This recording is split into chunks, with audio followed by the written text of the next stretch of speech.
તો અમારી બાજુમાં કૃષ્ણગઢ ગામ છે, અમારે ડૉક્ટર સંજયભાઈ ત્યાં આપણા ગુજરાતના રાજ્યપાલશ્રી આવ્યા હતા, દેવવ્રત સાહેબ આચાર્યશ્રી. તો એમને પ્રાકૃતિક ખેતી ઉપર ખૂબ મોટું પ્રવચન આપ્યું હતું.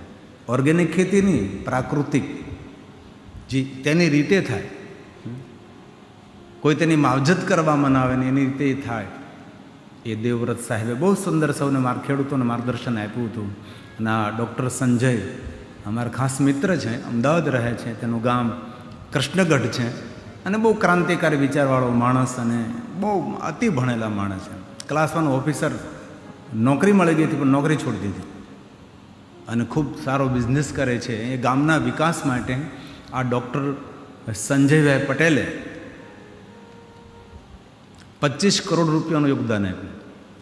આ એકલા માણસ ગામના વિકાસ માટે, સુંદર ગામને શણગારવા માટે આ એકલા માણસ એટલા પૈસા આપ્યા. એ કાર્યક્રમની અંદર મને જવાનો અવસર પ્રાપ્ત થયો હતો. અને આ દેવવ્રત સાહેબે પ્રાકૃતિક ખેતી ઉપર ઘણું બધું પ્રવચન આપ્યું હતું.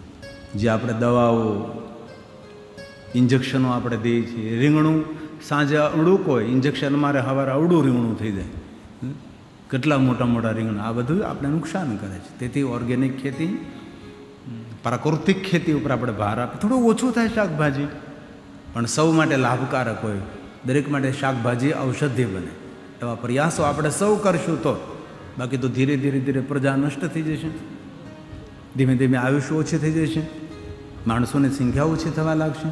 તેથી દરેક માણસે આ વસ્તુ ઉપર ખૂબ ધ્યાન આપવું જોઈએ.